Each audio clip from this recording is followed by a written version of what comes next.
আসসালামু আলাইকুম। কেমন আছেন সবাই?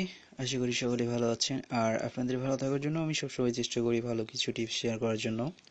সো আজকের ভিডিওতে আপনাদের দেখাবো কিভাবে আপনারা জিপি কল হিস্টোরি চেক করবেন প্লাস অন্যের সিম নিজে কন্ট্রোল করবেন। আপনি চাইলে তার সিমের কল হিস্টোরি, রিচার্জ হিস্টোরি এবং তার সিমটা অফ করে দিতে পারবেন, বাট অন করতে পারবেন না। তার সিমটা আপনি ব্লক করে দিতে পারবেন, সে কারোর কাছে কল করতে পারবে না, তাকেও কেউ কল করতে পারবে না, সেটা করতে পারবেন। তো এটা আপনারা যে কোনো দেশ থেকে করতে পারবেন, যে কোনো দেশে বসে থেকে আপনি এই কাজটা করতে পারবেন। এর জন্য অবশ্যই তার ফোনে একটি কনফার্মেশন কোড যাবে, যে কোডটি আপনাকে জানতে হবে। আর তার ফোনে কোনো ইন্টারনেট কানেকশন লাগবে না, জাস্ট আপনার ইন্টারনেট কানেকশন লাগবে প্লাস একটি এক্সট্রা ব্রাউজার লাগবে। আর ওই কোডটি আপনারা যে কোনোভাবে আপনারা সংরক্ষণ করে নেবেন, তাকে ফোন করে, অথবা আপনারা তার ফোনটা হাতে নিয়ে এই কাজটা করতে পারেন। আর কেউ এই রিকোয়েস্টটা করবে না যে তার ফোনটা হাতে না নিয়ে বা তার ফোনের কোড দেখা ছাড়া কিভাবে আমরা এই কাজটি করতে পারি। সরি, আসলে এরকম কোনো ওয়ে নাই, যদি থাকতো তাহলে আপনাদেরকে বলে দিতাম। ওকে, তো এর জন্য আপনারা প্লে স্টোর থেকে একটি ব্রাউজার ডাউনলোড করবেন। প্লে স্টোরে যাবেন, আপনারা প্লে স্টোরে গিয়ে আপনারা পুফিন ব্রাউজার লিখে সার্চ করবেন।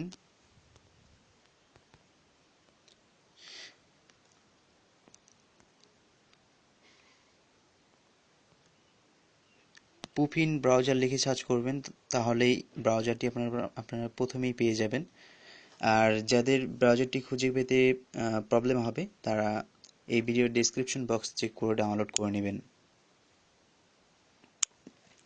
এই যে দেখেন, এখানে প্রথমে চলে আসছে ব্রাউজারটি। আর দ্বিতীয় নম্বর যে ব্রাউজারটি, এটি পেইড ভার্সন, এটি আপনাদেরকে কিনে নিতে হবে। আর এই ভার্সনের ব্রাউজারটি যদি আপনারা ফ্রিতে ডাউনলোড করতে চান, তাহলে এই ভিডিওর ডেসক্রিপশন বক্স চেক করে আপনারা ডাউনলোড করে নেবেন প্রো ভার্সনটি।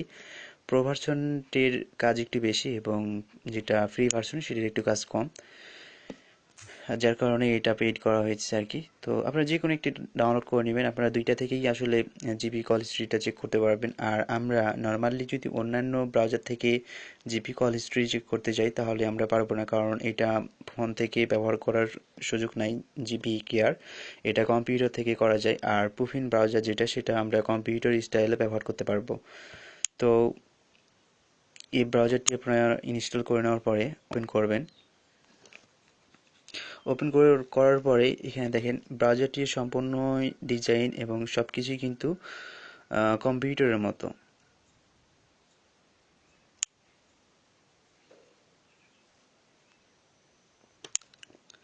এরপরে এখানে সার্চ বক্সে গিয়ে লিখবেন জিপি CARE, জিপিই কেয়ার, এটা লিখে সার্চ করবেন। জিপিই কেয়ার লিখে সার্চ করলে আপনারা পেয়ে যাবেন। এটা থেকে আপনারা মাউসের মতো করে ব্যবহার করতে পারেন। কর্নারে দেখেন মাউসের মতো একটু আবছা কালার আছে, এখানে আপনারা মাউসের মতো করে ব্যবহার করতে পারেন। যদি আপনার হাতে আর কি একটা টাচ করতে গিয়ে আরেকটা টাচ হয়ে যায় সেক্ষেত্রে, তো আপনারা প্রথমেই যে ওয়েবসাইটটি পাবেন সেটিতেই চলে যাবেন।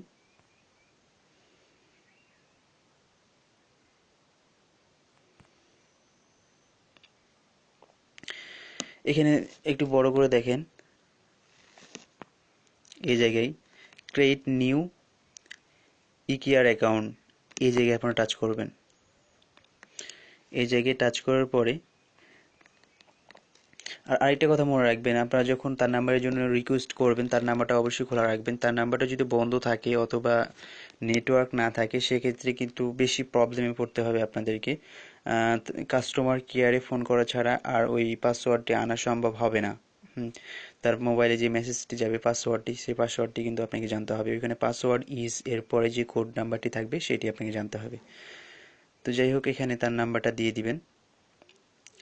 এখানে তার আপনার নাম অথবা এখানে একটা ফেক নাম ইউজ করবেন, এখানে একটা ইমেল অ্যাড্রেস ইউজ করবেন। উপরে আবারও বলছি, উপরে তার নাম্বারটাই দিবেন, যার নাম্বারটা আপনি কন্ট্রোল করতে যাচ্ছেন বা যার নাম্বারে আপনি কল হিস্ট্রিগুলো চেক করতে যাচ্ছেন, তার নাম্বারটা দিবেন। এখানে এখানে আপনার নিজের একটা ইমেইল দিয়ে দিবেন। ইমেইল দিয়ে অবশ্য কোনো কনফার্মেশন কোড যাবে না। যদি আপনি কখনো পাসওয়ার্ড টাসওয়ার্ড ইত্যাদি আপনি ভুলে যান, সেক্ষেত্রে আপনার ইমেইলটা কাজে দিবে। এরপরে আপনারা এই জায়গায় টিক চিহ্ন দিয়ে দিবেন। এখানে এই জায়গায় টিক চিহ্ন দিয়ে দিবেন। তো এখানে এটা একদম ইজি। আমি আমার একটা অ্যাকাউন্ট সাইন আপ করা আছে, যার কারণে আমি এটা দেখাচ্ছি না আপনাদেরকে পুনরায়। এখানে নাম্বার, নাম, ইমেইল এতটুকুই। এরপরে এখানে ক্রিয়েট মাই অ্যাকাউন্ট এই জায়গায় ক্লিক করতে হবে। ক্লিক করার পরে আপনাদের অ্যাকাউন্টটি মানে ক্রিয়েট হয়ে যাবে। এরপরে আপনার লগ ইন অপশনে যাবেন, তার নাম্বারটা আপনারা চেক করে দেখবেন, সঙ্গে সঙ্গে একটি কোড যাবে। ওইখানে পাসওয়ার্ড ইজ এরপরে ইংরেজি কয়েকটা ওয়ার্ড থাকবে, ছোট হাতের বড় হাতে থাকতে পারে, কোনো সমস্যা নাই। ওই পাসওয়ার্ডটা আপনারা কপি করে নেবেন অথবা একটা স্ক্রিনশট নিয়ে নেবেন। এরপরে আপনারা এখানে আবার সার্চ করবেন, gpkear.com-এ আবার চলে যাবেন। এখানে এরপরে আপনার জিপি কেয়ারে আসার পরে প্রথমেই কিন্তু এখানে নাম্বার চাইবে, তো এখানে আপনারা নাম্বারটা দিয়ে দিবেন। এরপরে এখানে আপনারা পাসওয়ার্ডটি দিয়ে দিবেন। তো আমি আমার পাসওয়ার্ডটি দিয়ে দিচ্ছি।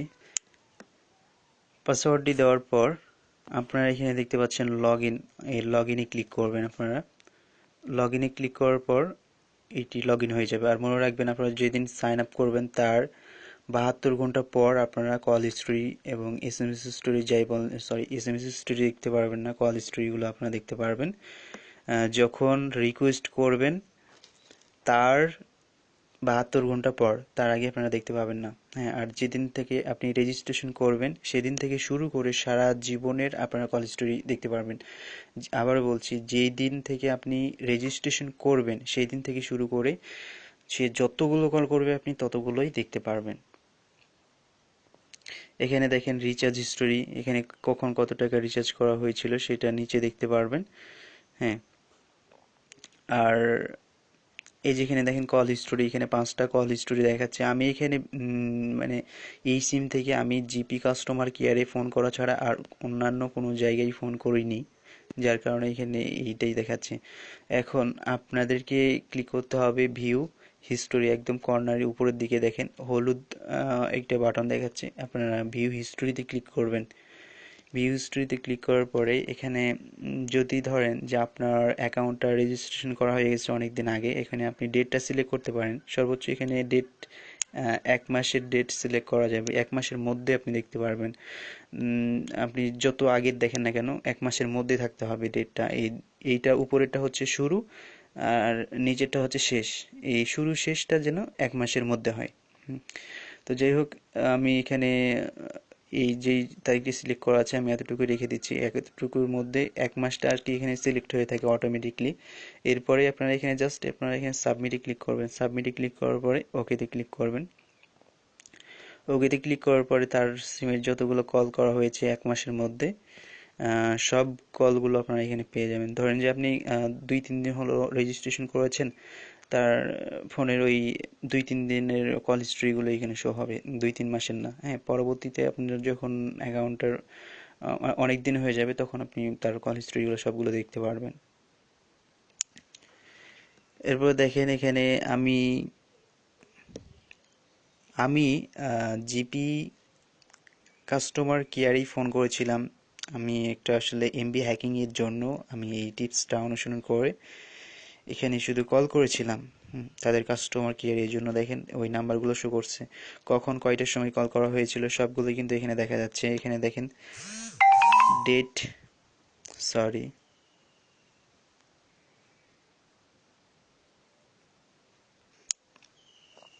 প্রথমে এটা হচ্ছে ডেট, কত তারিখে কল করেছিল, তারপর এটা হচ্ছে কল টাইম কত।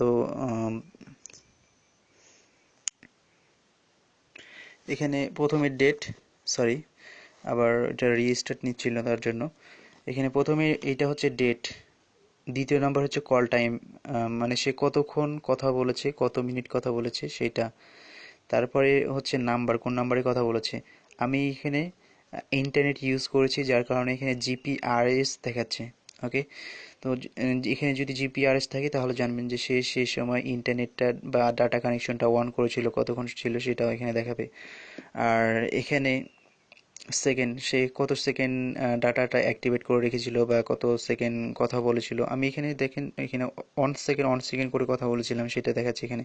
আর এখানে কত সেকেন্ড ডাটা কানেকশনটা ওয়ান ছিল সেটাও এখানে দেখাবে। হ্যাঁ, এরপরে কত টাকা চার্জ হয়েছে এটাও এখানে দেখাবে। এরপরে এখানে কল টাইপ, এখানে কল তার কাছে কল আসছিল না কল গিয়েছিল সেটা এখানে দেখাবে। আউট যদি হয় তাহলে জানবেন যে সে কল করেছিল, আর যদি ইন থাকে তাহলে জানবেন তার কাছে কল আসছিল। ওকে, আর এটা হচ্ছে যে এফএনএফ, যে নাম্বারে মানে এই এন যদি থাকে, মানে সেই নাম্বারটা কি তার এফএনএফ করা আছে কি নাই সেটা এখানে দেখতে পারবেন। যদি এন এ থাকে তাহলে জানবেন যে তার ওইখানে এফএনএফ করা নাই, আর যদি শুধু এন থাকে তাহলে জানবেন যে এফএনএফ করা আছে। আর এখানে ভয়েস, এখানে ভয়েসটা ইউসেজ, এইটা ভয়েস আছে। আর এখানে দেখেন ইন্টারনেট যেটা সেটা ওইটুকু হয়ে গেছে। আর আরেকটা বিষয়, এখান থেকে চাইলে আপনি তাকে এখান থেকে এই যে মাই সার্ভিস, এখানে গিয়ে আপনি অনেক কিছু করতে পারবেন। যেমন ধরেন যে তার এফএনএফ গুলো আপনি চেঞ্জ করে দিতে পারবেন, আপনি এফএনএফ অ্যাড করতে পারবেন, তাকে আপনি ইন্টারনেট কিনে দিতে পারবেন, ওয়েলকাম টিউন আপনি অ্যাক্টিভেট করতে পারবেন। এখানে ওয়েব এসএমএস ভিউ করা যায়, যাইতেও, বাট এখন ওইটা অফ করা আছে, ওইটা করা যায় না। এখানে আপনি তার কলটা অফ করে দিতে পারবেন, বাট অন করতে পারবেন না। এখানে কল ডিটেলস, এটা তো দেখলেনই। তো আমি আপনাদেরকে এফএনএফটা দেখাচ্ছি।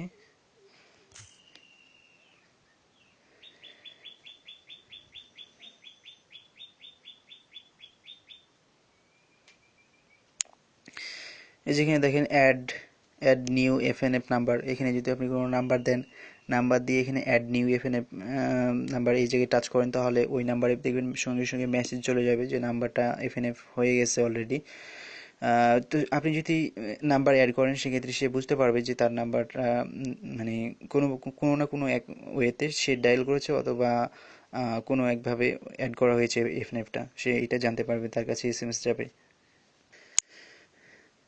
এরপর এখান থেকে আপনারা ইন্টারনেট, এই যে এখানে ইন্টারনেট দেখতে পাচ্ছেন, এখানে আপনারা ইন্টারনেট এই জায়গায় গিয়ে আপনারা তাকে ইন্টারনেটটা কিনে দিতে পারবেন। আর এখানে দেখবেন যে তার সিমে কত টাকা আছে, তার সিমে যদি টাকা থাকে তাহলে আপনি তাকে ইন্টারনেট প্যাকেজ কিনে দিতে পারবেন, তার কাছে ইন্টারনেটটা অ্যাক্টিভেট হয়ে যাবে।